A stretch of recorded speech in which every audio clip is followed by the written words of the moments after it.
Beautiful people, welcome back to another episode of the See It Through My Eyes podcast. Here with your host Richie, with Finland.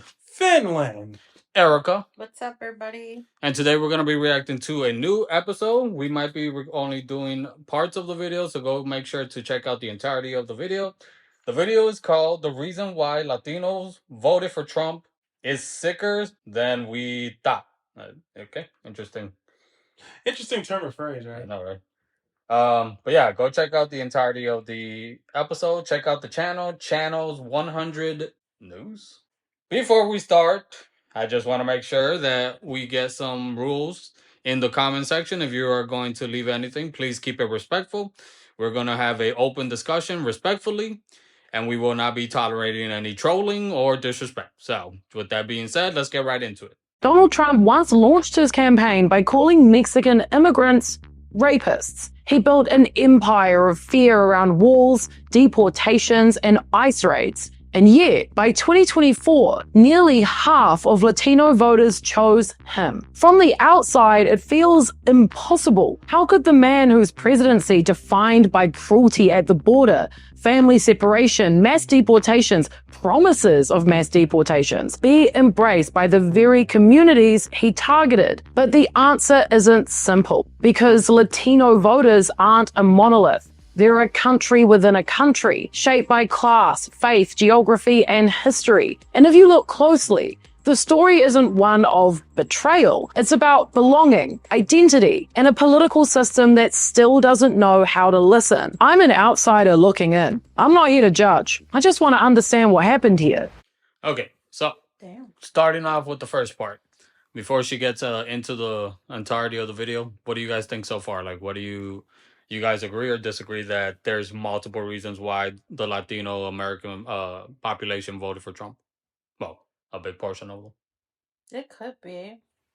I think there could be a multiple reasons why. Now that I hear her introduction, because I didn't think about it like that. Like, there's a country within a country. Like, it makes a lot of sense because growing up as a Latina, I see that we tend to identify with lots of different groups, and like we talk about it like that, like with our family.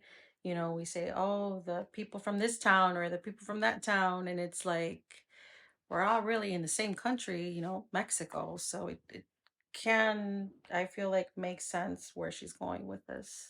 I'm mentioning we are both Mexican Americans, me and Ian. Right. About that. Yeah, what we're not gonna do is lie. I want to see your birth certificate. Inject here.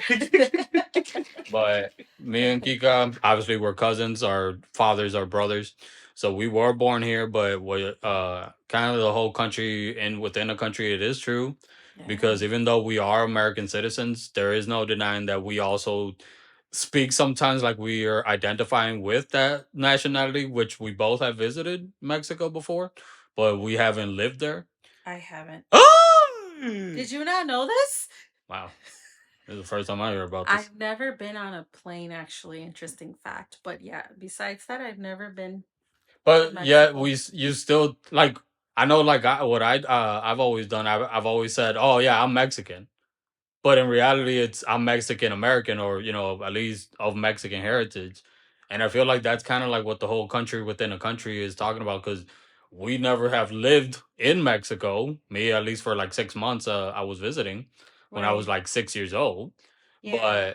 But we're not nationals, and yeah, we'll get into that other part later on. So, Because if you think about it, being American, like we're here in the US, right? We're not around, or at least in my experience, I'm not around a lot of Americans that talk like Hispanics do. Like, the United States is one whole country to most of every American that I spoken to or hear about, and then in our Latin community, they're like, this person is from, what are like one of the countries, like from one of the Guerrero, one, there's the people from Michoacan, and it's like, if you think about it, they have made us think like every state is different, and it's like it shouldn't be like that, because look at the United States, like we are more unified than the Latin Latino community and from Mexico. So to our third Mexican, What? Oh, what? Take it in. well, what's your opinion so far? Starting. Okay, well, I just want to clear the record here that I do not, at least to my knowledge, have any like. You were nationalized as a Mexican. But I will. He baptized you. Yeah. We baptized you. Oh, wait a minute. It's like, is that holy? Never mind. But I will say this. I think one of the reasons, because the lady was right, where it probably was a lot of multiple reasons why people voted for Trump. And I think based off of, I can only answer really just from the experience I know in my community of African Americans. I think people was looking at it from the angles of benefit, where there was just like the perks that were probably put in front and all of that, and that was the main reason that typically, especially here in the America, to be honest, most of us, a lot of people kind of vote based off of like, well, they say they're gonna do this, they're gonna do that. It's usually a beneficial kind of thing that makes people want to vote for a certain party or a certain thing, and then whether or not they follow through on that, that's totally different. But there's no denying that it's kind of the perks and benefits. So if I had to guess, it was probably mainly because of that. Just, he said A, B, and C, and they're like, oh, okay, well, A, B, and C. He brainwashed a lot of us. Wise words from our Mexican. The numbers that changed everything. According to Edison Research's 2024 exit polls, Trump won a whopping 46% of self-identified Hispanic voters, up 14 points from 2020. It was the highest Republican share of Latino support since the 1970s. He did especially well among Latino men, winning 55% compared to 38% of women. In counties where more than 20% of the population was Hispanic, his margin improved by 13 points from 2020. For decades, Democrats saw Latinos as a cornerstone of their coalition. Barack Obama won more than 2/3 of Latino voters in 2012. But by 2024, that alliance had cracked, and in some states, shattered. In Florida, Trump's campaign deepened its connection to Cuban, Venezuelan, and Nicaraguan communities through faith networks and business outreach. In Texas, working-class Mexican Americans along the Rio Grande, once solidly blue, shifted right. In Arizona and Nevada, younger Latinos split along gender and class lines. The most revealing finding came from Pew Research Center in June of 2025. Latino voters are increasingly behaving like other voters, driven by the economy, age, and education, not identity alone. So in other words, the Latino vote as a unified bloc is gone. What do you guys think so far? Like, is it surprising to you that there was that big shift from Obama's presidency to Trump's presidency? Like that big shift within the Latino, and even you could also share like within like the Black community. Like, are you guys surprised? And if not, why do you guys think that there was that big shift within both of our communities? I think the reason, especially in in my community, I think the reason that it did shift was during the reign of during the run of Joe Biden and the Democrats, um my community did see a bit more problems than I think they were promised. And when they and not even just like in the main stage of politics with the presidency and stuff like that, but even on a local end with like when it came down to mayors and stuff like that, like even here in Chicago, um, a lot of them was really upset with just the way that the Democrats was kind of moving, and so a lot of them just kind of went to the other side of the pendulum, where it's just like, okay, it didn't work this particular side, so we'll just move to the other side, and I'm just going to call it. I know some of them kind of did it out of spite to the Democrats and stuff like that, where they were kind of fed up with how things was going, things was being handled, and so their main response was, well, I'll just be red next, I'll be red next time it's time to vote and stuff like that. Again, I don't think it really came from a place for some of it. If some of it, it did not come from a place of like actual rationality. I know some it did, But I know there's also those out there that was just upset with how the Democrats was doing things and things like, was running it. And so a lot of them fell on the decision, I'll just become Republican and I'll just like be on the red side of things. So yeah. And just to kind of piggyback on what you were saying, Ian, um, what kind of things do you think that they were seeing happening during that time that kind of like I'll, made, I'll just to kind of like pinpoint? Because I think I see where you're going. well, definitely. Well, And I think what happened. Well, one of the biggest things I know for sure was after Joe Biden unfortunately made the mistake where he just told those that was on the border to just kind of yeah, surge, yeah, and that's they what I was surged. thinking. They followed through on that? They did surge, and while at one point it was like, okay, yeah, immigrants coming in because that we got to have a place for that. Yeah. But then when it became to a point where there was no regulation, it wasn't any, no one had a plan, and they did not expect for that surge to be so great. So then when it did happen, and then the government then started just sending them here, sending them there. Specifically, I know in my community where they in the impoverished places where it wasn't that many resources for just the locals there, and then that was where they housed the immigrants that surged to the border. That was one I know that for sure was one of the things that did like upset the people where there was like we barely have housing, we barely have it's only one like one or two grocery stores within the distance, and then we got this flux of people and they're taking, but what about the people here? And this place is already poverty, so why are you going to put them here if it's already in poverty? So when they started approaching the leaders about it, they weren't getting the answers that they wanted, or they just kind of get like, oh, we'll handle it, but it never was handled. So then that did end up having a lot of people, we're going to go Republican this time, we're just going to be red. So, Yeah. Yeah, they kind of just saw red in their mind because it it aggravated them that they're getting all these benefits that we've been fighting for such a long time. And I feel like Trump is such a great businessman. I mean, I'm assuming from what I'm hearing that he has a lot of like successful businesses and hotels and I don't know what not.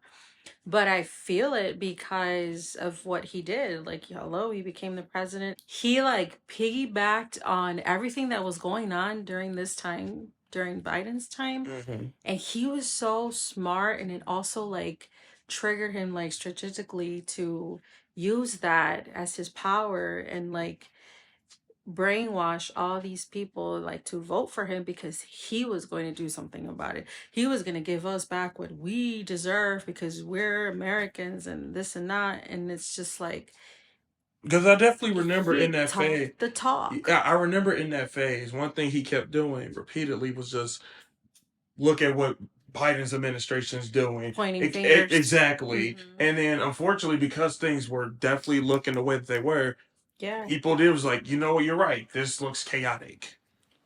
And so that I know added on to them just being, you know what, then why don't we give this dude a try? Because this looks like a hot mess. And at that time, resources were scarce and just people was coming in and coming in. A lot of them just like, we need someone to get something done. And they landed on him. So real quick, because we do have more video, but real quick, just my own reaction. I think we're giving Trump a little bit too much credit when it comes to success because we were a nepo baby.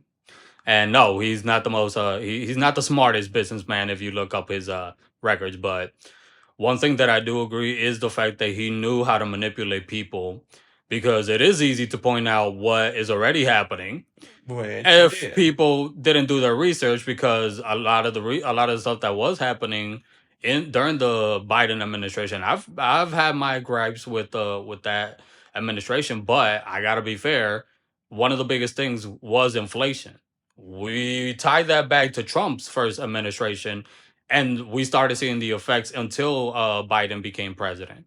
The whole migrant crisis, I think we've all agreed, we've all talked about this in prior episodes, that there is no control, whether it's the border, the system itself with the immigration system.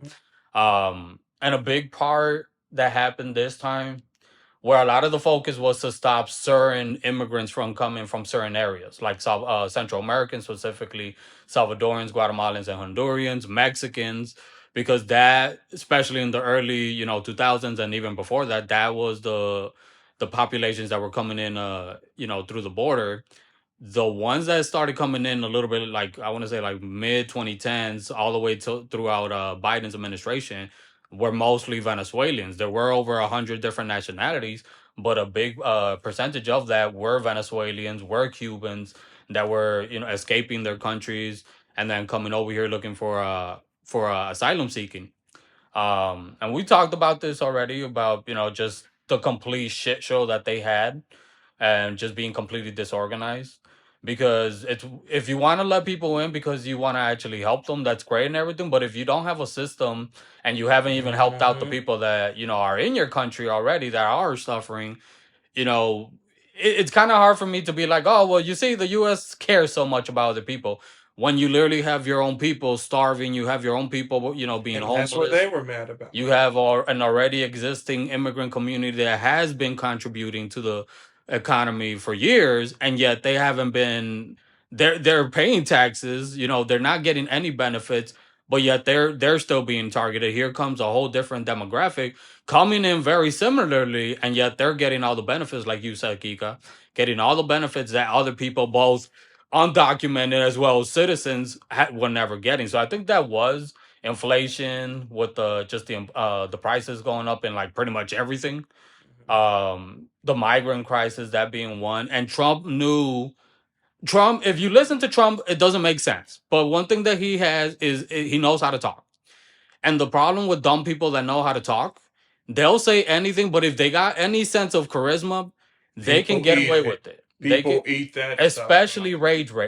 rage baiting. exactly. Yep. And he managed to point the finger at the Democrat Party, which we have we've criticized the Democrat Party. I always say, of the two, I do see more benefit with the Democrat Party, because me myself, as well as many people in my family and other people that I know, have benefited from a lot of these programs. So I'm never going to say that the Democrat public programs Excuse you? don't work. Don't work. And we're seeing it right now in 2025, about to hit 2026 with Trump's presidency. We're seeing a year into it. It's great that you're coming in with all these great plans, and we're gonna tear down this and we're gonna tear that down. We're gonna build up this. But when the execution part, we don't have any plans. And I'm mentioning, even during his run, we were lying about Haitians are eating fucking cats. Oh yeah. And even though they got fact checked about it, people still went along with it. So it was a lot of going towards what people were already pissed off about. People were scared. People were being constantly told, well, it's the immigrants' problem, it's the Democrats' problem. And it's way more, it's way bigger. It's way bigger than just that. But people wanted solution. They wanted action. They didn't want more promises, when in reality, that's exactly what they were feeding into, because that's exactly what Trump was doing. Right. And going with the one thing that she pointed out with the statistics, like Cubans and Venezuelans in Miami, and I've talked to you about this, Ian, before, like the diverse demographic in this country of the different Latino groups. Because apparently non-Latinos think that us Latinos, if we speak Spanish and we practice similar cultures, we all just think alike. We all practice everything. We all get along. Go into Latino TikTok and you'll see how true that isn't. But you gotta understand, for non-Latinos, our cultures are very conservative already. Like, they're very conservative, very traditional, very old school.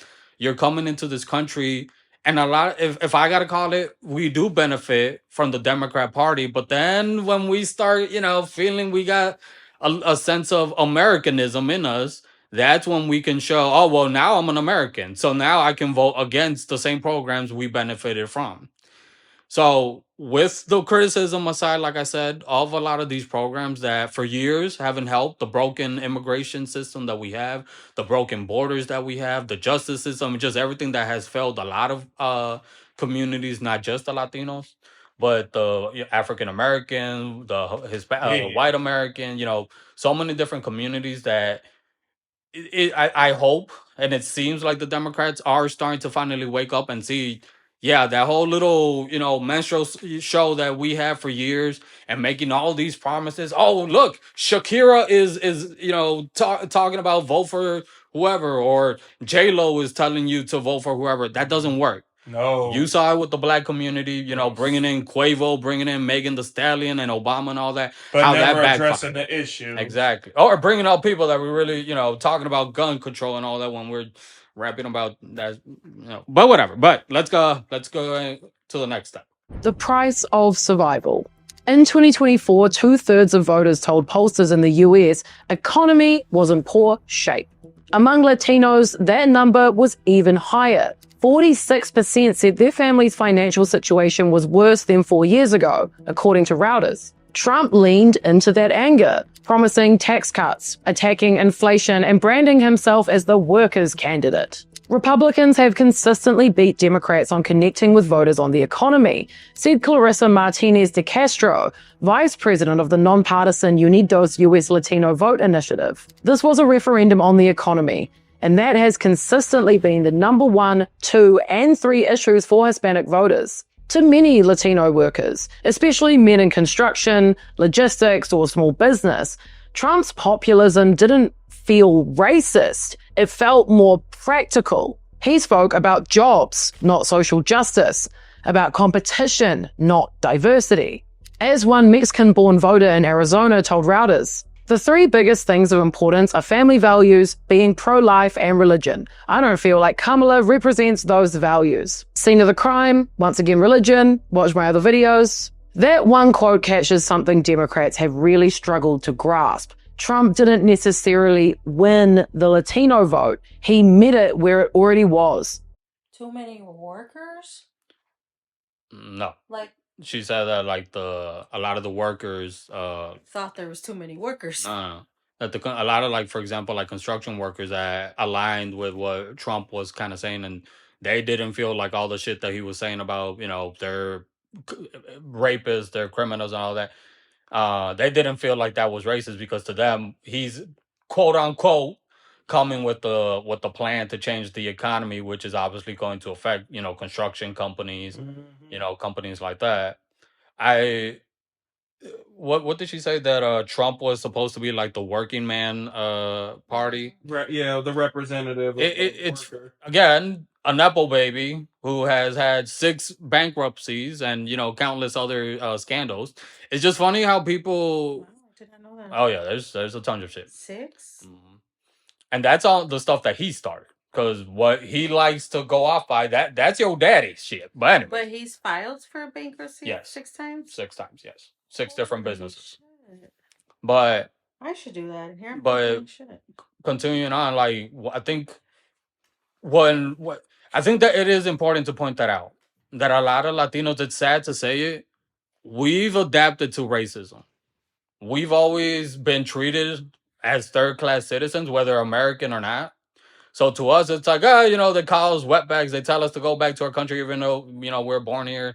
They call us Mexicans, even though we're, a different ethnicity and all that. We've adapted to it to the point where it's like, I don't really care if they're, he's saying that we're rapists and that we're this and we're that. But if he's going to come with a game plan to change the economy, which is going to affect me, my paycheck, and how I bring food to, to my family, that's all I care for. The religious aspect of it, I don't know where the people were looking at, because this man ain't no Christian. I don't know what Christian values he carries, but this is not the Christian God I believe in. I know that's not the Christian God that Ian believes in or Kika believes in. But apparently he was speaking for the Christians in this country.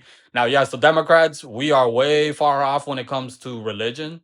The whole pro-life, pro-choice topic, which I'm not going to touch it because I think people just make it way too black and white about it, and there's way too much gray area. Yeah. What was the other thing he said? Family and religion, I think.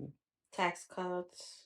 It was, yeah, but along those lines, I think it makes sense why a lot of Latinos did see it like that, and why a lot of Latinos also saw him as a strong man, as very macho, very very this and very that. And it's an unfortunately criticism that we also have of our own culture, that we need to make some improvements. That's what's considered being an alpha male, or being a man, is to just be aggressive and talk out of your ass even though you're not saying anything that really makes sense, or just lying out of your ass too. um and unfortunately, yeah, our community is it's they fucked around and they're finding out. So let's continue on. Faith, masculinity, and the fear of losing ground. Latino conservatism isn't new. It's woven through generations, shaped by faith, exile, and trauma. In the conversation, historians Julia Young and Jenna Clope Santamaria wrote that Latino support for Trump reflects deep historical currents, from Catholicism and evangelicism to anti-socialist sentiment among families who fled authoritarian regimes in Cuba or Venezuela or Nicaragua. The so-called Latino voter is really a multi-ethnic, diverse bloc, they wrote. While they share linguistic and cultural features, they are motivated by a wide variety of religious, political, and cultural factors that can be traced back to their experiences in Latin America. For older Latinos, especially men, Trump's swagger, his macho presentation, his defiance, it echoed familiar archetypes of authority. He wasn't like a politician, he was like the boss. Meanwhile, Kamala Harris's campaign leaned heavy on celebrity endorsements and feminist imagery, often alienating working class and religious men who felt unseen. I don't have a comment on that. I don't have a personal comment on that. As Clarence Page wrote in the Chicago Tribune, 2024 was the testosterone podcast election, where Trump dominated among young men, disaffected men. Scott Galloway, an NYU professor, put it like this. For the first time in US history, a 35-year-old man without a college diploma is making less than his parents were. Against that, do trans rights or foreign policy even register on your screen? In other words, Democrats talked about progress, while Trump talked about survival, immigration, ICE, and the politics of fear. And yet, here's the paradox again. Trump's ICE ramped up mass arrests, deportations, and raids on Latino neighborhoods. Early this year, Trump officials claimed 158,000 enforcement actions in the first 100 days. Through ICE own data shows closer to 65,000 actual arrests. Either way, that scale was unprecedented. In Los Angeles, local leaders condemned the raids as a crisis tearing through immigrant neighborhoods. In Chicago, after a string of civil rights complaints, DHS expanded a policy requiring ICE agents to wear body cameras during enforcement operations. These are families torn apart, entire communities living in fear of a knock at the door. So why did millions of Latinos still vote for Trump, even knowing that? It's not like Trump said he wasn't going to do this. Because immigration, while emotionally powerful, isn't the top issue for most Latino voters. Pew Research found that jobs, inflation, and housing consistently outrank immigration by wide margins. So, sorry, but her accent kind of reminds me of Peggle Pig, the mom. No, yeah. It's adorable. It's adorable. I like it. You watch Peppa Pig? I've seen some. Hey, don't worry about me. Don't you? Hell yeah, I'm trying man. to think, like, who's young in the family here? Answer the question, Richie. But I think what she was pointing out about the whole ICE thing and immigration thing, like the question, why, knowing that this was what he was promising, why did you still vote for it? And like she said, immigration isn't at the top of the list of a lot of Latino families, especially with inflation and just the way the economy has been these last few years. Now, again, because people on the left weren't explaining that the reason why we were having a lot of the problems with inflation was because of a certain president before Biden. If we would have explained that a little bit better, maybe I feel people would have had thought twice, like, hey, do we really want to bring in the person that caused the first, start to the inflation epidemic? But no, we didn't do that. We focused on other things that Trump was doing, and we didn't like we just like I said at the beginning of this year, the Democrats just completely failed. It wasn't that the Latinos that voted for Trump or the blacks that voted for Trump or whoever voted for Trump that we failed, or well, not we because I didn't vote for Trump, but that they failed the Democrats. The Democrats have failed the country in many ways. And like I said, I still believe in it. I still believe in it, but in the Democrat Party, but there's a lot of changes that need to be made.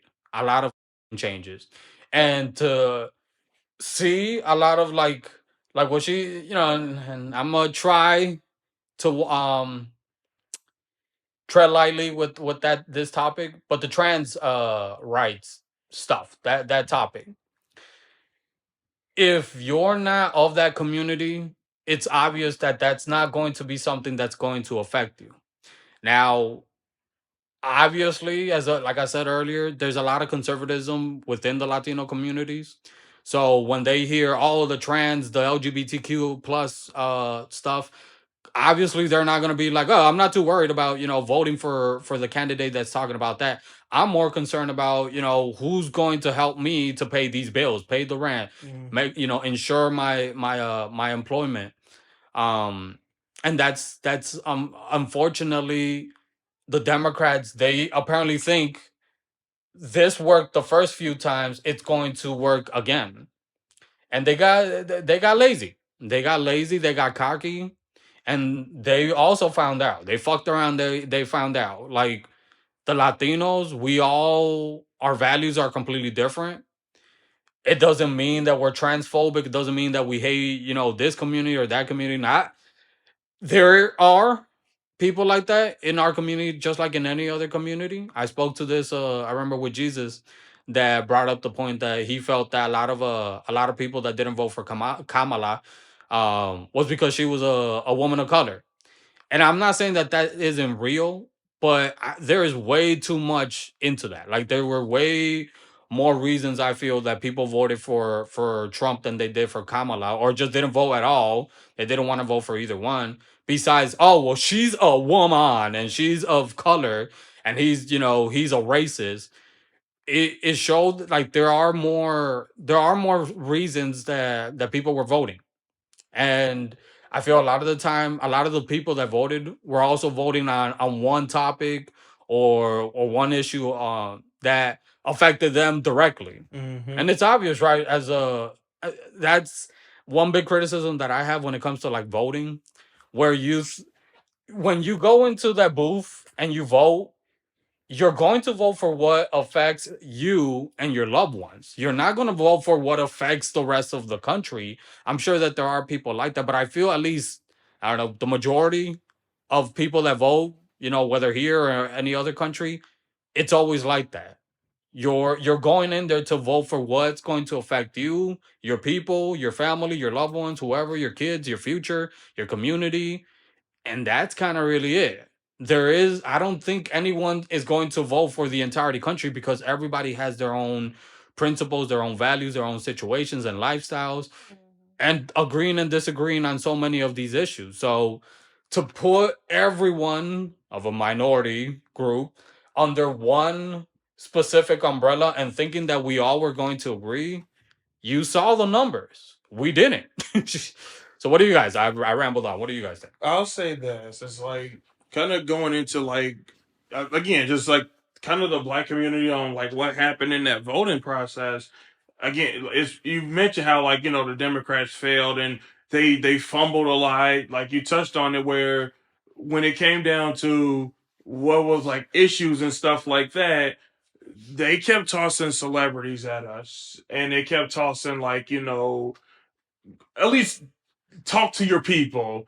They was really kind of trying to play in our faces, like just get them to vote. It was also like fear mongering where you know who was it when Kamala went on to the BET Awards, and then they mentioned Project 2025, and the people started reacting, and it was like, oh, we're afraid, and stuff like that. It was a whole lot of just, we need to get them to vote and stuff like that. And I can speak on this one personally, where we was in that phase of election and things like that, and it was African American men was not getting with the Kamala thing, and the amount of people that were just like, if you don't vote for Kamala Harris and you're African American male, you're not black. A whole lot of just these manipulative tactics to try to guilt trip my demographic, my people, like my, the guys, to just vote simply because the lady was black. Like, I know you mentioned how, there was like the reason it didn't happen. Half black too, by the way. And it was so bad where we had the ladies on the View going in how, like, these men aren't real men because, and like, it was that. And then I think the one that really hit us was when the numbers weren't numbering and they threw Obama in our face, and he goes to social media and basically tries to put all us African American men in a timeout and try to talk to us as if he's like our dad, or like, what are you guys doing? This, and that. You guys need to vote for Kamala. This and that. It was, yeah, they were pandering, and that only made our community even more, especially just the demographic of guys. It only made them lean more to Donald Trump because it was like, They didn't like that. and I couldn't really blame them because then, like I said, it was these celebrities and all of them just saying, just vote because she's a black woman, and then if you're not black. Like, I said this before to my brother personally. I'm like, I love one of the things I love about my people is like we have this innate ability where we can take away and or approve this imaginary card, quote unquote, the black card, that none of us got when we first came here. But for some odd reason, if you do something outside the lines of the culture or something, it can just get removed or something like that. And that was what angered a lot of the like African American dudes during that election thing, where it was just a lot of them was being made fun of, and even Kamala, the numbers weren't working. And the tactic she used was like, we're going to give healthcare screening for the men. It was a lot of stuff about approving weed for them. It was pandering in our face. So let me ask you a question. Do you, I mean, not that you're the spokesman for all black Americans, but men, but do you feel that it was true that what a lot of these people were trying to push, that the ones that weren't or didn't vote for Kamala, it was because she was a woman of color? No, I think because a lot of them, the reason they didn't vote was just because she's a woman. No, it was because she's too short.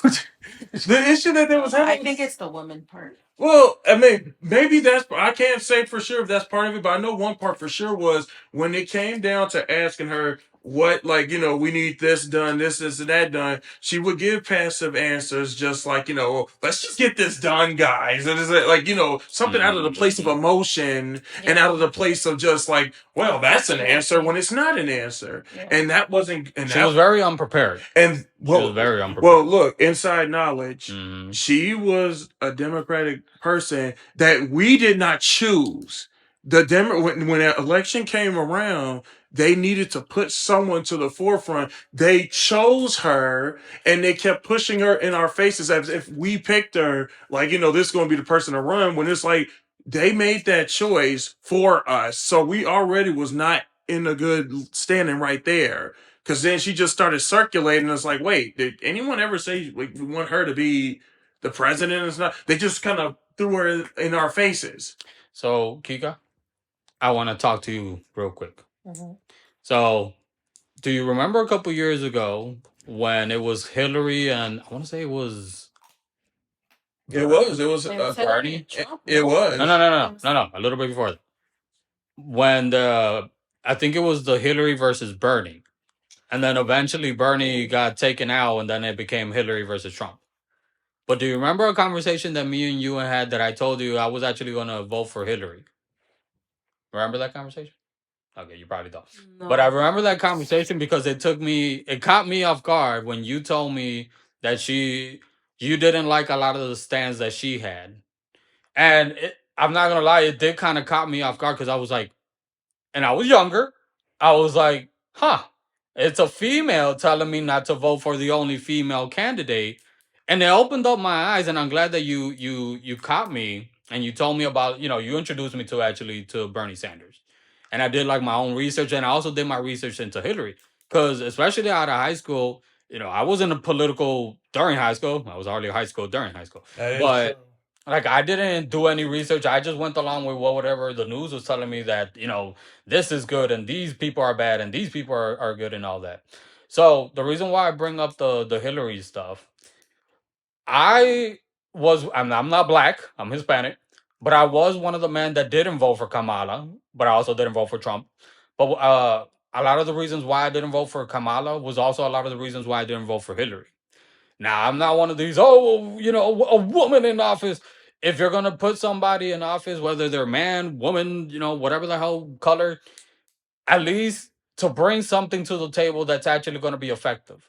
All criticisms towards, like, even Biden, towards Obama and everything, but one thing I'll give them, there were a lot of things that policy wise that they did good during their presidency. That's true. Politics, bullshit, right? With Trump, I am struggling to find anything for me to say, well, this is good. And it's only the first year, yes, but we also went through this already once. But going back to the Kamala thing, a lot of I remember you and me having this conversation about a lot of the interviews that we would see her when she was running, and we both agree that either she was just, it looked like she was irritated when people would ask her questions, Yep. unprepared, Yep. and like you said, I want to kind of attach it to back to the video with the Latino part. There is a lot of pandering when it comes to the Latino part, and the thing that at least, and you could, I want your opinion on it, Kika, too. One thing to me as a Latino American that pisses me off, you, and I'm talking about like Biden specifically, because Obama actually did a lot. He did a lot for the Hispanic community. And I was one of his big credits because under him there was the most deportations. But with that being said, why were we able to give all these rights to people that were coming in droves, out of, just immediately giving them all those rights, but yet to the immigrant community that had already been here for decades, contributing, not committing crimes, a lot of them aren't rapists, aren't criminals like this individual has tried labeling all of our community.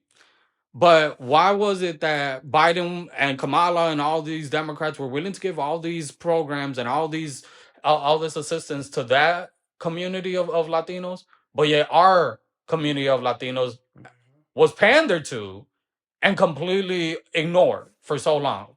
Do you agree or disagree, Kika, with that? Like that, I feel that a lot of Latinos also were pissed off about that. That if you really wanted to help our community, you would have.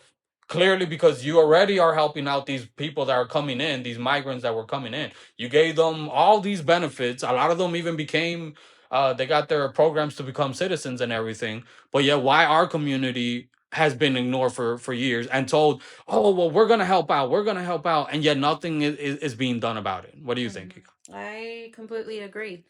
That's kind of like my question that I've had all along is like, why? Mm-hmm. Like, why? Oh, shit. Why did they do that? Like, why did they give all these people that were coming in all these benefits and not us? Yeah. Not all the people that have been here longer, obviously, because they have to somehow know what kind of people they're bringing in, Yep. like backgrounds check. I don't think that they're just letting anybody in and giving all these benefits. But back to like the beginning of what the lady was saying in the video too, like I also wanted to comment of like why a lot of the Latin community changed and voted for Trump. I feel like it's because of that same very reason that they were angered and raged of not getting like the benefits as these immigrants were during the time of Biden, because I see what you're saying that this has been happening since before, but I feel like not as much as during Biden's term. Because I didn't really know that this was happening.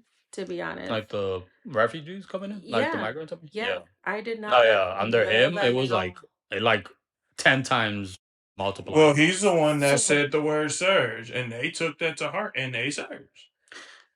So I feel like Trump, he used his words and was like being racist to the Latin community, low key, but in a smart way. Like he was saying, we're going to get our benefits back. We're going to kick all the criminals out and we're going to do this and that. And then the Latin community that were here already were like, yes, let's do it. Like, you know, they've included themselves as being an American, which I don't know, maybe they can be Mexican Americans that wanted to vote for him to get their family histories benefits, which, you know, because they were here longer, obviously, which is how they were born here.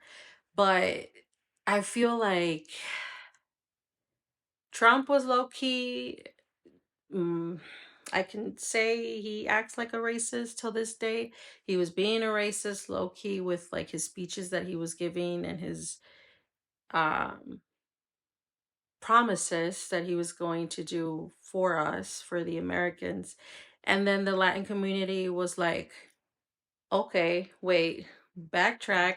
Didn't you say you were just going to get the criminals out? And now you're just like ripping families apart. And the way you guys are handling this is like not a way to go about it. But it's like, he was saying this all along. He was just brainwashing everybody because and being low key racist, not like forward, you know, saying that he hates all Latin community. But I feel like the way he's acting and the way the programs are acting, like ICE and everybody, I feel like it's just low key. It's not low key. All of like, you know, They don't Latin like our community communities. of color. Yep. It's like you can't hide the fact. Look how like everyone Polarized things. is acting. Look at all the videos. Like it's right there. How racist they're being. And I think one thing that we haven't brought up also, that it's like any other community, the unfortunately truth, there are a lot of Latino Americans that don't identify as being Latinos. They're Not ashamed. anymore. They're Yeah. ashamed of their heritage. And I've actually known a couple people that came here undocumented and were citizen. They became citizens, and yet they have that same mindset. We saw that with a lot of Venezuelans and Cubans that were coming in, but the minute that they got their permits, you know, to become citizens, they voted for Trump also. And now they also were, you know, on board with, oh, well, close the borders and, you know, don't let the people in and da da da da da. Now that they're inside of those borders. And that's the unfortunately truth. There are Latinos who hate Latinos, or they hate a specific group of Latinos. And that's just reality, because that also exists in a lot of these Latin American countries where there is that internal racism, where there is that, like in Mexico, for example, it's not big, right? But there is a little bit of like of a stigma, like if you're a lighter skinned Mexican, or a Mexican from the north side compared to a Mexican from like more southern, you know, Mexico, or a darker skin complexion and all that. They call them Indios or Indians, or other more racist terms. And I feel like it's something that it's being ignored on both sides, both Trump, both Kamala, Biden, both Democrats and Republicans. They pandered to the sides that were so polarized, like you said, Ian. But it's like they knew that those sides had numbers. And that's, to them, was all that really mattered, was just as long as we can get them to come out and just hit the button in our favor, then we'll just, because they know, continue doing what we want to do, because our communities together bring the numbers that they're looking for.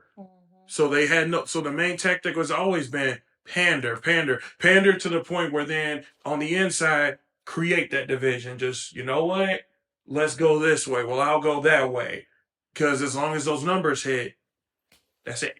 So to wrap up real quick, let's not just leave off on a sad note, on a somber note.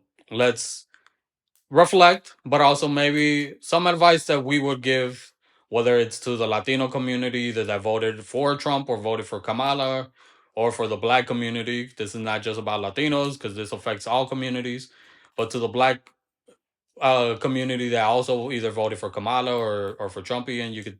Well, you're kind of the only one that would speak on that. Yeah. But how about we do Mexican, black, Mexican? All right, Kika, you stop. What advice I have to give? What's your advice to the people that either voted for Trump? Well, let's start with that. The people that voted for Trump. What's your advice now that we're in it a year into this individual's presidency? My advice would be to do your research. Mm.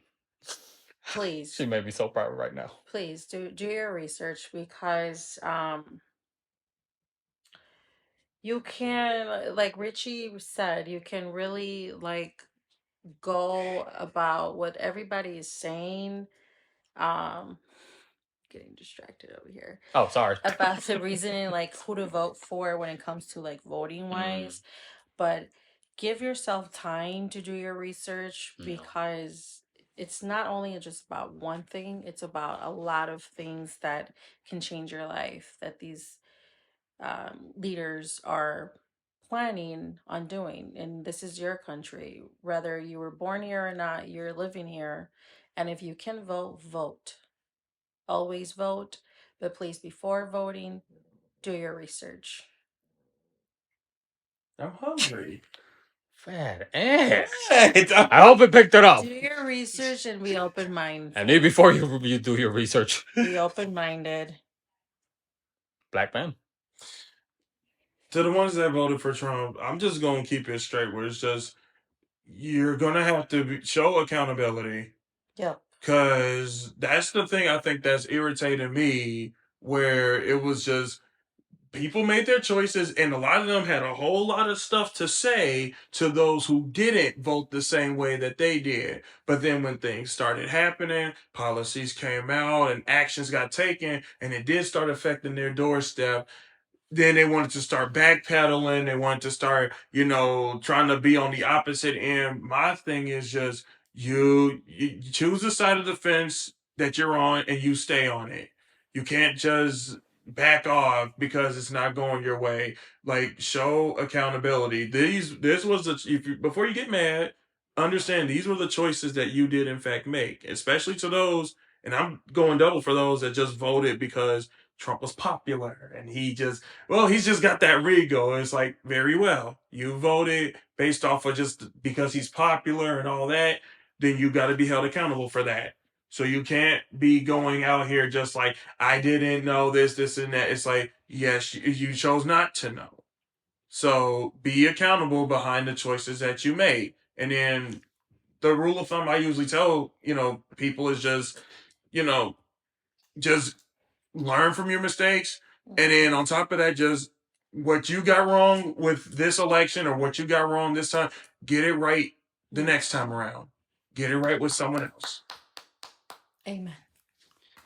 All right, so to wrap up, my thoughts to those who voted, black, Mexican, white, women, gays, whatever, whoever voted for Trump, whoever voted for Kamala, whoever voted for whoever.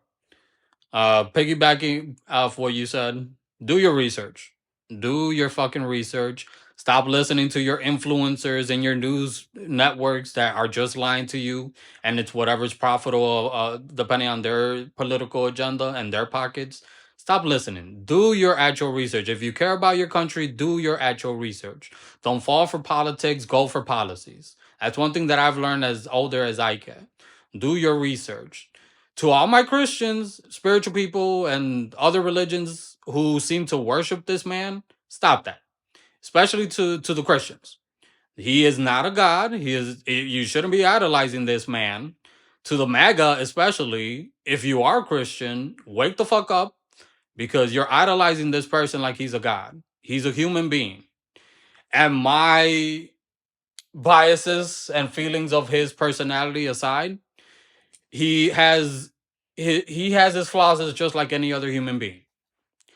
Stop idolizing them. Stop idolizing these politicians. Stop idolizing these strongmen. Stop idolizing these people that are telling you what sounds good, but yet what they're actually going to do is either not clear or is contradictory.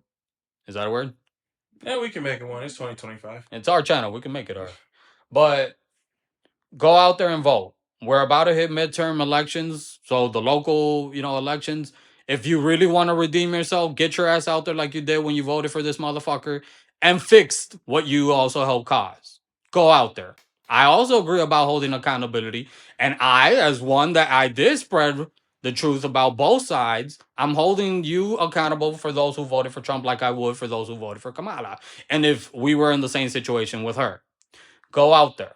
We need to stop with this liberal versus conservative, Democrat versus Republican, because unless it actually benefits you because you're in their little bubble, if you're the common person, guess what? They don't give a fuck about you. We said this multiple times already in many videos. They don't give a shit about us. But if we speak with our vote, if we speak with our voice, we speak with our wallets, especially, then we will be able to make changes in this country. And the situation that's happening right now is unfortunate, but it's not surprising. To those Latinos, those blacks who voted for Trump, you fucked around, now you're finding out. And I'm not saying that to, no, but there's accountability to behold. Learn from it. It's your responsibility. Man the fuck up, woman the fuck up. Do something about it now. Help. Go out there, protest if you want to protest. Go online and speak to other people about your experiences. Do something. Help. Don't just stay quiet. Don't just stay sitting. Share our videos. Yes, exactly. Subscribe to our channel and support us. Yes, yes. Do your comments. Yeah, you Any do suggestions. But Comment links. But I also want to share compassion and empathy to the ones who did vote, because not everybody was just doing it out of hate. That's right. Not everybody was doing it because, oh, we're all Republicans. Because guess what? Just how Democrats got lazy, got cocky, and they thought for years that they had all of us in their pocket, Republicans thought the same thing. And look what's happening. We're almost in 2026. Is that your accent? Look what's happening, bro. Oh, there it is. What's happening? Well, what I'm saying that a lot of people are turning. A lot of counties are turning from what was red to blue. States are turning with the elections. We saw with Virginia's election and all that.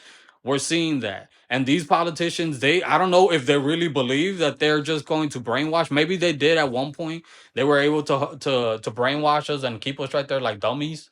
But things have changed. People are woke now. They are woke, but they're awoken. And they see the bullshit. So, guys, I'm speaking to everybody, whether you voted for Trump, you didn't vote for Trump, you voted for Kamala, you didn't vote for Kamala, you didn't vote at all, whatever, wherever you stand, we need to do something about it. Whether it's throughout the election or standing up for what we believe in. But please, guys, please, stop falling for the bullshit. Stop falling for the pandering. Stop falling for the menstrual shows that these people be putting on every election. And that's when they remember, oh yeah, the black community over here. Oh yeah, the Hispanic community over here. Let's go over there. If they're not doing what they promised to do, get them out of office. That's the only way we're going to be able to fix things. Okay, fix something. I'm trying to be optimistic but realistic. But optimistic. Go check out the entirety of the video. We only did like 6 minutes of it. Real good video. Check out the channel. Show her some love. Show us some love by subscribing, like, and share our video with more people. One thing I want to add before you close. Go ahead. Is I heard this in class the other day. We gotta make noise. If there's no noise in class, well, as like saying you got to get out there and do something about it, whether it's like Richie's saying, like, joining protests, sharing videos or whatnot. We got to make noise, because with noise there is disturbance, tension, and with tension there's eventually change. And I also want to leave out with one thing. We don't need to make America great again. No. America is great. I love this fucking country, and I'm proud of this fucking country. Yep. My family came, they left everything behind, and they brought me to one of the greatest countries in this fucking planet. Fight me. With flaws and everything, this is one of the greatest countries, and I'm proud of being a fucking American. Like, I am proud of my heritage. So stop believing that we need to make America great again. No, the politicians and the rich, they're trying to make their America. We aren't that. Our America is already great. So let's fight for our country. So tune in next time. See it through my eyes. Stay blessed, stay prayed up, and stay safe out there, guys. Amen. Adios. Bye. Take care, everybody.